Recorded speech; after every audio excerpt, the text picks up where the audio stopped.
Magandang araw sa inyo, Sir Bob, at sa lahat ng mga nakikinig. Itagoy na lang ako sa pangalang Wilsa, taga Mindoro. Itong kwentong ibabahagi ko ay ang naging karanasan ko nung nasa kolehiyo pa ako.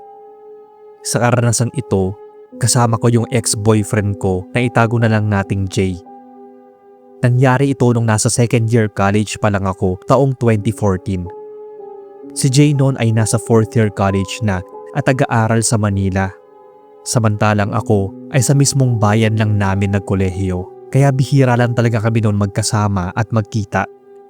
Mostly sa cellphone lang kami nag-uusap at tuwing bakasyon lang siya sa amin umuwi. Bali April noon, bakasyon, nang umuwi siya ng probinsya. Siguro 2 araw pa ang lumipas bago niya ako puntahan sa amin na pinagtaka ko. Dati kasi, pagkarating niya ay agad niya akong pinupuntahan. Nang makita ko siya noon ay nakaramdam na ako ng kakaiba. Nang ayain niya akong maglibot-libot sa kaya ng kotse niya ay alam kong may sasabihin siya. Kaba at lungkot ang naramdaman ko noong mga oras na yon. Parang inaasahan ko na hindi maganda yung sasabihin niya. Ramdam ko kasi na pakikipag-break na siya sa akin. May naapagsabi kasi sa akin noon na may nakakita sa kanya na may kasamang ibang babae. Tahimik lang kami pareho sa loob ng kotse. Walang may gustong unang magsalita. Hapon na nang ayain niya ako noon, kaya inabot na rin kami ng gabi sa daan. Ililibre daw niya muna ako ng hapunan. Para bang bubusugin niya muna ako bago niya ako hiwalayan. Hinayaan ko lang siya noon dahil parang wala akong lakas na maipagsagutan. Pagkatapos kumain, muli kaming sumakay ng kotse niya. Naglibot-libot pa ulit kami noon. Para bang naging last road trip na rin namin na nilubos-lubos. Naghahanap siguro ng tiyempo para maapag-usap. Past 8 PM na ay paikot-ikot pa rin kami. Napahinga siya ng malalim. Ako naman, hinanda ko na yung sarili ko. Nang bigla na lang niyang sabihin na parang naliligaw daw kami. Kanina pa raw kami babalik-balik sa lugar na yon kung napapansin ko daw yung mga bahay na parang abandonado. Paulit-ulit daw yung dinadaanan namin. Ako naman yung kaba ko, napalitan ng takot. Dahil sa di ko mabilang na pagkakataon ay muli nga naming dinaanan yon. Huminto si Jay at bumusina katulad ng mga kagawian na kapag may mariit na daang nadadaanan. Pero nakailang busina na siya nun ay hindi pa rin kami makaalis sa lugar na yon. Ang natatandaan ko, Sir Bob, ay may abandonadong bahay at malawak na palayan. May malaking puno ng balete at puro mga talahiban naman ang sa kabilang daan. Madilim na nun, kaya medyo nakakakilabot ang lugar. Mas nakakatakot pa yun sa magiging break-up sana namin. Ilang minuto pa kami natigil. Sa pagtataka namin ay wala man lang dumadaan na sasakyan. Wala ring kabahayan. Alam naman daw ni Jay ang lugar na yon dahil madalas daw silang dumadaan doon kapag tatawid na siya papuntang Batangas. Ang alam daw niya ay marami ng kabahayan sa unahan ng abandonadong bahay na yon. Pero noong mga oras na yon ay purong kadiliman lang ang nakikita namin. Maya-maya ay may parang bumagsak sa likuran ng kotse. Sabay pa kaming napalingon, pero wala kaming nakita. Pagbalik ng tingin ko sa harapan, ay may nakita akong dumaan. Parang bata dahil maliit yun. Sinabi ko yun kay Jay, pero wala naman daw siyang nakitang bata. At sinong bata naman daw ang tatawid sa daan ng ganong oras at sobrang dilim pa. Naramdaman na lang namin noon na may panay-ikot na sa sasakyan namin at may patawid-tawid. Pero sobrang bilis noon na hindi namin malaman kung anong klaseng nilalang. Nahintakutan na talaga ako, lalo nang maisip na baka tiyanak yun. Hindi naman ako naniniwala sa ganoong nilalang, pero sa ganoong sitwasyon ay kung ano-ano na lang yung maiisip ko. Marahang pinatakbo ni Jay yung kotse. Sinabi niya na parang bumigat daw yung sasakyan na parang may dumagan na mabigat na bagay. Panaylingon niya nun. Ganun na lang ang pagkapang ng kilabot ko nun, sir. Nang pagtingin ko sa rear view mirror ay isang nakakakilabot na napakaitim at mabalahibong nilalang ang nakita ko. Namumula ang mga mata at sadyang napakapangit. Napatili pa ako at biglang nataranta kung lalabas pa ako o yayakapin ko si Jay. Takot na takot ako noon at kulang na lang talaga ay himatayin ako. Bigla namang napahinto si Jay at tinanong kung may nakita ba ako. Hindi ko masabi sa kanya noong mga oras na yon dahil nanginginig pa ako. Isa pa, sa tuwing titingin ako sa salamin ay andoon pa rin yung nilalang. Napapatili nga ako sa tuwing napapatingin. Hindi naman malaman ni Jay kung anong gagawin, kung patatakbuhin ba niya yung kotse o aaluhin ako. Nakapikit na kasi ako noon at nakasiksik sa kanya. Iyak na rin ako ng iyak at panay turo sa may likuran. Pero ang sabi niya ay wala namang kung ano doon. Nakaramdam na ako ng kakaibang panlalamig at para na rin akong lalagnatin. Sobra akong nanghina at inantok. Hindi ko na alam ang sumunod na nangyari. Nagising na lang ako na malapit na kami sa amin. Tinanong ko siya kung anong nangyari pero sobrang tahimik niya nun. Hinatid niya lang ako sa amin at agad na rin siyang umalis. Kinabukasan, bumalik na rin siya ng Manila. Hindi ko alam kung bakit agad siyang bumalik noon ng Manila, kakabalik pa lang niya ng Mindoro. Hindi man lang kami nakapag-usap ng maayos. Pakiramdam ko, Sir Bob, simula ng araw na yon ay may sumusunod na sa akin. Hanggang sa nagkasakit ako. Pinaospital lang nga ako dahil hindi ako gumagaling. Kaya naman pinatingnan ako sa isang albularyo. Isang elemento daw ang sumusunod sa akin. Ang sabi ay nabulabog daw namin ito. Nagamot ako noon pero may natanggap akong masamang balita tungkol kay Jay. Isang araw daw ay bigla na lang itong nagwala sa dorm. Sa madaling sabi, sir, may sumapi kay Jay. Napapansin na raw ng mga kasamahan niya sa dorm na parang nag-iiba yung ugali niya. Naging bugnutin ito. At isang araw nga ay bigla na lang itong nagwawala. Nag-iiba raw ang boses at sobrang putla na. Inuwi naman siya dito sa amin pero hindi ko na siya nakita. Dinala kasi siya agad sa isang mental institute. Ni hindi man lang siya noon napatingnan sa isang albularyo. 3 buwan lang ang lumipas ay binawian siya ng buhay. Walang maapagsabi ng eksaktong dahilan ng nangyari sa kanya. Pero ako, alam kong may kinalaman yon nung gabing gumala kami. Parang nasa ibang lugar kami noon at hindi ko alam kung papaano pa kami nakaalis doon. Pero ang napansin ko, nung huling hatid niya sa akin noon, pagbaba ko ng kotse niya ay parang nag-ibang tao si Jay. Nag-iba yung tinuran niya. Palagi ko rin siyang napapanaginipan noon at hindi yun normal na panaginip, kundi masamang panaginip na ayoko nang balikan pa. Siguro, naisip ko noon kung hindi kami umalis nung araw na yon o naipag-break na lang sana siya, ay matatanggap ko pa basta buhay siya. Pero dahil lang sa maling road trip, napahamak kaming dalawa, lalo na siya. Hanggang dito na lang, Sir Bob, ang kwento namin ng ex ko.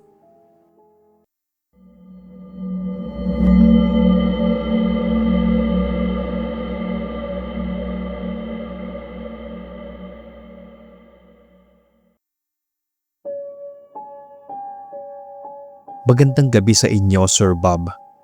Ako si Martin, hindi ko tunay na pangalan. Halos 15 years na rin mahigit nang nakakaraan nang maaranas ako ng kababalaghan. Yun ay noong mabati ako ng isang aswang at muntikan na nga ako nitong makuha. Nasa elementary pa lang ako noon. Hindi ko yun nakita pero nagdulot yun ng matinding takot sa akin. Kamakailan lang ay muli akong nakaranas ng katatakutan. Mas matindi ito dahil nakita ko mismo ang pagpapalit anyo ng isang nilalang na tinatawag na aswang. Nakakapanghina ng tuhod, nakakanginig ng buto, at nakakahilo pala ang makakita ng isang nilalang na nakakatakot. Kasama ko noon yung pinsan ko nang mangyari ang karanasang to. Sa Kalinog, Iloilo po kami naatira, pero taga Guimaras talaga ang mga magulang ko. Nagkataon lang na sa Iloilo sila nakahanap ng trabaho. Madalas akong magbakasyon sa Guimaras at last 2 years lang nangyari ang kababalaghan na ito. Malapit na rin ang fiesta noon sa baryo namin sa Guimaras, kaya inagahan ko na ang bakasyon ko doon. Gusto ko kasi talaga na naglalagi doon. Bukod kasi sa tahimik ang lugar ay malapit pa sa dagat. Nasa 20s na ako ngayon at nagtatrabaho sa isang hotel dito sa Iloilo. Talagang naglalaan ako ng vacation leave para lang makauwi sa Guimaras. Mas nakakapagpahinga kasi ako doon ng maayos. Yung bahay na tinutuluyan ko ay yung bahay ng tiyuhin ko na bunsong kapatid ni Papa, si Tito Arman. Kapag nakita mo ang bahay nila ay masasabi mong parang ang nasa gitna ng kagubatan. Napapalibutan kasi ito ng mga punong kahoy. Isang tricycle driver si Tito Arman. Bale may 2 siyang anak na puro lalaki na sina Roy at Banoy. Nang araw na umuwi ako, sumunod na araw noon ay bisperas na ng piyesta sa kanilang baryo na hindi ko napapangalanan. May sayawan doon at mga palabas sa barangay nila. Kaya niyaya ako ng mga pinsan ko na mag-road trip muna gamit yung tricycle ng tatay nila dahil ipapasyal daw nila ako sa kamilang baryo na hindi ko pa napupuntahan. Saka kami tutuloy noon sa sayawan na medyo gabi na rin magsisimula. Puro puno ng mangga, mga niyog, palaisdaan, dagat at palayan ang nadaanan namin. Maliban sa mga kabahayan na layo-layo na, masasabi kong medyo liblib pa rin ang baryo na to dahil nga sa kakaunti lang ang kabahayan. Sobrang ginaw noon nung umalis kami at madilim pa ang paligid. Bihira lang kasi ang may madaan ng poste ng ilaw pero hindi naman ako nakaramdam ng takot dahil alam kong kabisado na ng mga pinsan ko ang lugar na yon. Kaso mo, sa kalagitnaan ng paglalakbay namin, bigla na lang may humarang sa dinadaanan. Isang napakalaking pato na halos maging ostrich na nga yung itsura. Itim na itim ang balahibo nun at nakaharang yon sa dinadaanan namin. Hindi dahil sa mabagal ito maglakad, kundi sadyang humaharang talaga ito sa amin. May biruan pa nga kami noon na hulihin namin at lutuin dahil napakalaki talaga nito. Pero ganoon na lang yung hilakbot namin nang unti-unti nag-iba ang anyo nito. Lalo pa itong lumaki. Saglit namatay yung ilaw ng tricycle. Pagbukas nito ay tao na yung bumungad sa gitna ng daan. Wala na yung pato. Doon na kami nataranta at dinabuan ng matinding takot. Inisip namin kung bakit biglang nagkaroon ng tao doon at nasaan na yung malaking pato. Yung taong nakaharang ay nakakatakot yung itsura. Hindi ko maipaliwanag pero medyo hawig siya sa mga halimaw na napapanood mo sa pelikula. Korteng tao siya na halos nangingitim ang buong katawan. Yung mas maitim pa sa taong grasa. Magulo ang buhok, namumula ang mga mata. Nangingitim ang mga gilagid at sirang-sirang ngipin na parang naglalaway pa. Medyo may kahabaan din ang mga kuko. Pareho kaming natigilang 3, pero biglang nagsalita yung isang pinsan ko na patakbuhin na ang tricycle. Bigla namang pinaandar ng pinsan kong si Roy yung tricycle at balak talagang paharurutin ang patakbo nito. Babanggain na lang daw niya yung nilalang. Nang pinaandar na yung tricycle ay sobrang bilis nitong napatakbo sa may kakahuyan. Hindi na kami tumuloy na maglibot noon pero tumuloy pa rin kami sa sayawan. Doon, yung pakiramdam na parang may nagmamasid sa'yo ng palihim at may sumusunod sa bawat galaw mo. Nang sumasayaw na nga kami ay may bigla na lang nung bumangga sa akin. Doon na nagsimulang sumama ang pakiramdam ko kaya nagkayayaan na kaming umuwi.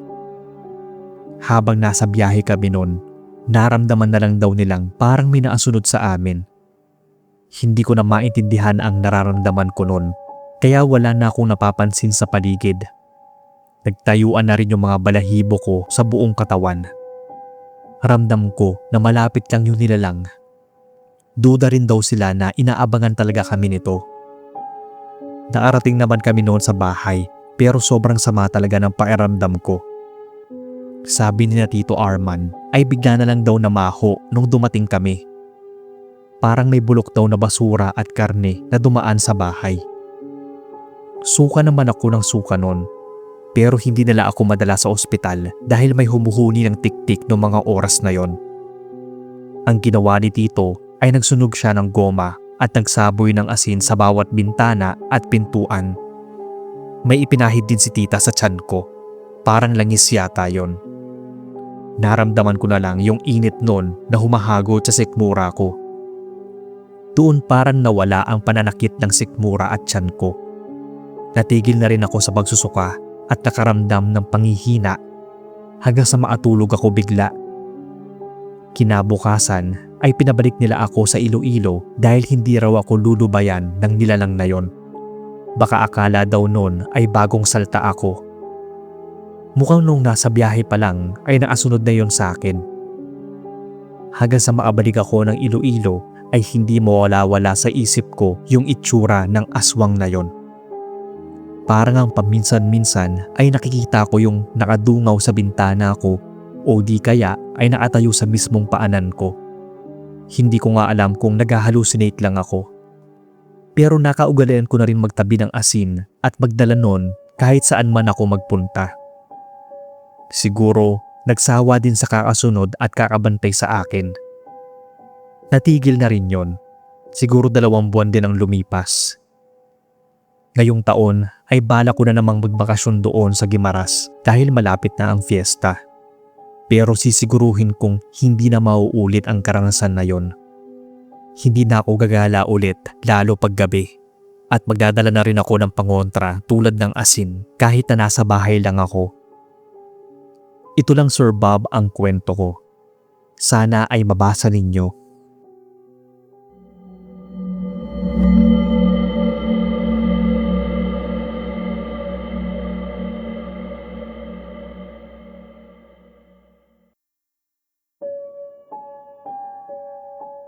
Magandang araw sa inyo, Boss Bob, at sa lahat ng mga subscribers at listeners nyo. Ako si Buyong.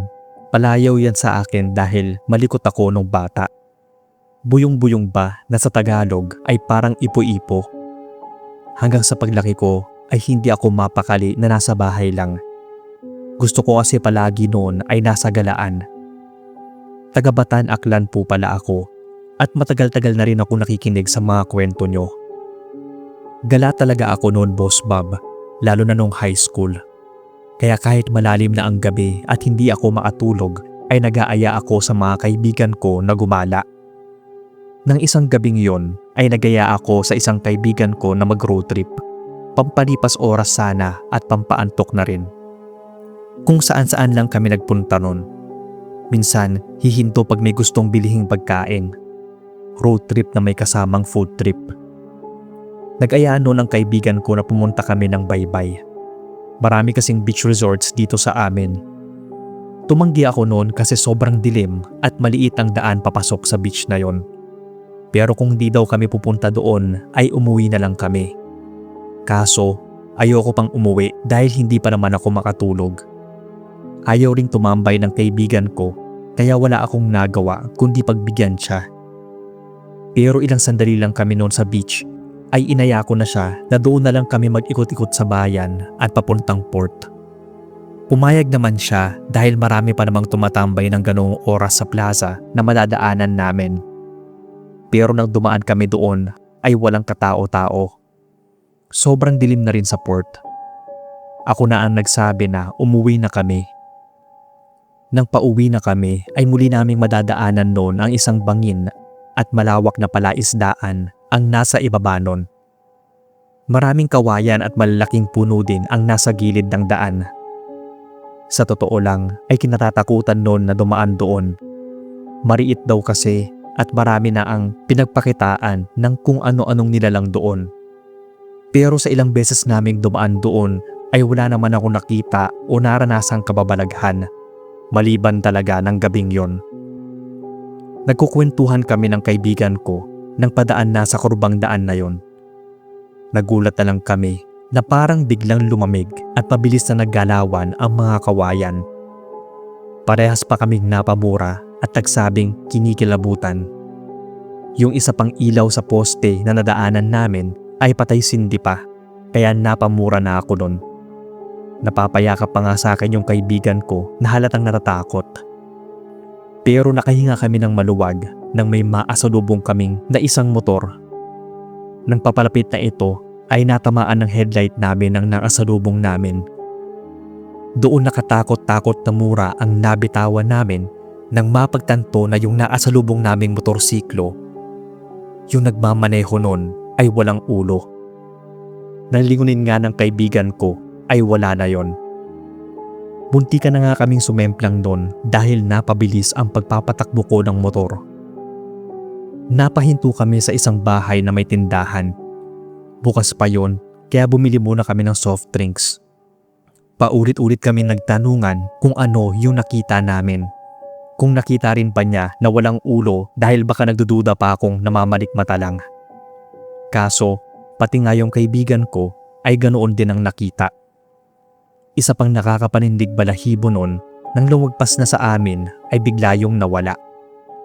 Imaginein mo lang, Boss Bob, sobrang dilim ng daan at headlight lang ang nagsisilbing ilaw namin nang madaanan namin yung rider na yon na walang ulo.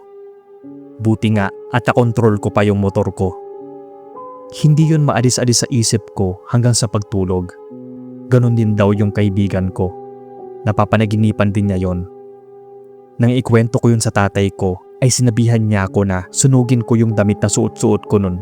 Baka kasi masamang pangitain daw yon. Pero ang pagkakaalam ko, kapag ikaw mismong buhay ang nakitaan na walang ulo, yun ang masama. Pero sinunod ko na lang siya. Grabe kasi talaga yung takot ko dun. Sinabi ko rin sa tropa ko na sunugin niya yung suot niyang damit nun. Pero hindi niya ako sinunod dahil paboritong damit daw niya yon. Hinayaan ko na lang siya. Hanggang sa nakalimutan na nga namin ang nangyari. That time, hindi pa marunong mag-drive yung kaibigan kong yon ng motor, kaya aangkas lang siya sa amin. Nang magkolehiyo kami, ay nagkaroon siya ng motor at naging gala na rin ito. Ako noon ay medyo nadala na at nagsawa na kakamotor. Siya ay papasimula pa lang, kaya panay ang gala kapag walang klase. Sa Iloilo na ako nag-aral noon at siya naman ay sa Kalibo, Aklan, kaya halos araw-araw din siyang umuuwi noon ng Batan. Dumadaan sa New Washington. Nagmomotor lang siya noon hanggang port, tapos iiwan yung motor doon at magko-commute. Isang gabi, pauwi na raw siya noon galing sa isang barkadang nag-celebrate ng birthday. Mag-isa lang daw siya nagmotor at medyo umaambon pa. Nadisgrasya siya sa kurbadang daan na yon kung saan mismo namin nakita noon yung rider na pugot ang ulo. Kinabukasan ko na nabalitaan na namatay itong kaibigan ko sa aksidente. Nabagok ang ulo at ang sabi nga, muntikan pang humiwalay yon sa katawan. Ilang ugat na lang daw ang nakakapit at mapuputol na yon. Hindi ko maalala kung saan daw sabing tumama ang liig niya. Parang sa dulo ng kawayan o sa nakatabing na bakal sa daan. Sa totoo lang, Boss Bob, ayoko nang alalahanin dahil masakit para sa akin yung sinapit niya. Nakakapanlumo, kaya hindi ko na rin siya pinangalanan. Hindi ko alam kung may kinalaman ba sa nangyari sa kanya yon nung nakita naming gabing mag-road trip kami. Ayokong isipin na dahil lang hindi siya nagsunog ng damit. Pero paulit-ulit sumasagi sa isip ko yung nakita namin at yung pinagawa sa akin ni tatay na pagsusunog. Hindi rin mawala sa isip ko yung sinapit ng kaibigan ko. Para kasing konektado talaga, pero pinatagal lang. Isa pa pala sa naalala ko. Parang pareho ang suot ng tropa kong to nang madisgrasya siya at yung suot ng rider na nakita naming walang ulo. Red t-shirt na may malaking tatak ng brand sa harap at black pants. Hindi ko talaga alam kung nagkataon lang.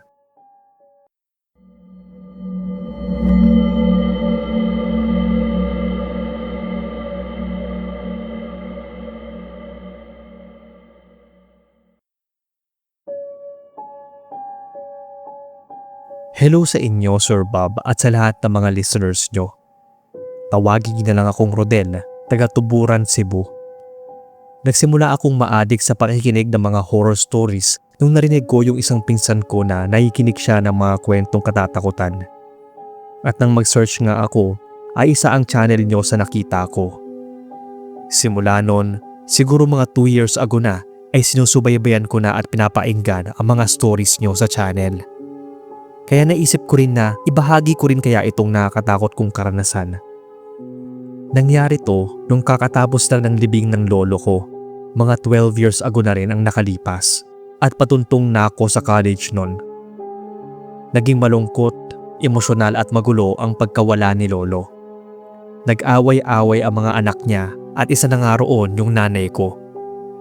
Pagkatapos ng libing ay nagkagulo na sila. Buhay pa naman kasi noon si lolo ay hindi na sila magkasundo. Kaya naisipan ko noon na magliwaliw gamit yung motor ni tatay. Hindi nila alam noon na umalis ako ng bahay ng 10 oras ng gabi. Siguro mag-aalas 10 na yon. Hindi pa rin kasi sila tapos sa pagdidiskusyon nila. Naiinis ako nung nagmaneho at nagpa siyang magpalipas ng oras sa labas. Naghanap ako ng bukas na convenience store sa bayan. Naatira nga pala kami sa isang baryo, Sir Bob, dito sa Tuburan. At ilang minuto pa ang kailangan kong lakbayin patungong bayan. Nung mga oras na yon ay medyo umaambon pa nga. Pinasya ko noon na kapag inabutan ako ng ulan ay doon na ako magpapalipas ng gabi sa bahay ng isa kong kaibigan. Eksakto naman noon na may bukas pang burger machine. Pagkatapos kong kumain, pinasya kong maglibot-libot muna. Pantanggal na rin sa pagkabagot at inis na nangyayari sa bahay. Hindi ko na malayan noon na walang katao-tao sa daan at kabing-gabi na kasi. Alas 12 na yata ng hating gabi yon. Napadpad pa ako sa kabilang baryo kung saan bali-balita na may gumagalang aswang.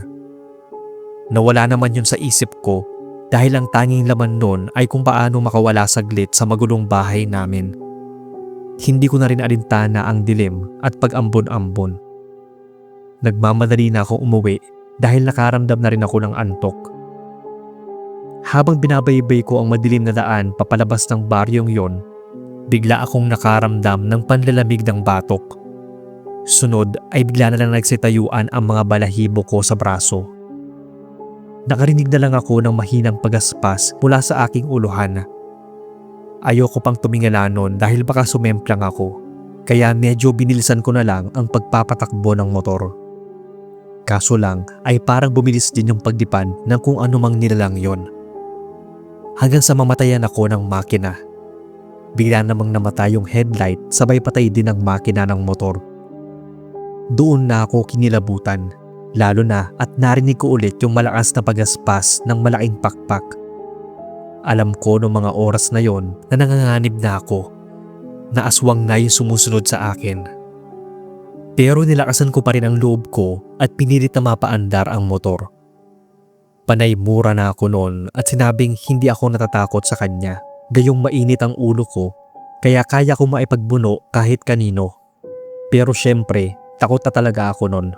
Kaya nilabas ko na lang yung sundang ko o yung punyal na madalas kong daladala kapag lumalabas ako ng bahay. Kung sakali mang salakayin ako nung nalaman kong isang wakwak ay may panlaban ako dito. Tanging ito lang naman ang pinamana sa akin ng lolo ko. Sabi niya ay nabenditahan daw ito ng isang obispo, kaya naman iniingatan niya ng sobra at ganoon na rin ako. Sa tanang buhay ko, Sir Bob, ay hindi ko inakalang mararanasan ko yon. Nang mailabas ko yung punyal ay narinig ko na mas tumindi yung pagaspas, pero hindi ko pa nakikita ang buong kaanyuan ng nilalang na yon. Sinubukan ko uling paandarin yung motor ko. Bigla naman din yung umandar. Agad ko yung pinatakpo, pero may naramdaman na lang ako noon na humawak sa balikat ko. Pagtingin ko sa side mirror, isang itim at mabalahibong kamay na may mahaba at matutulis na kuko ang may hawak sa balikat ko.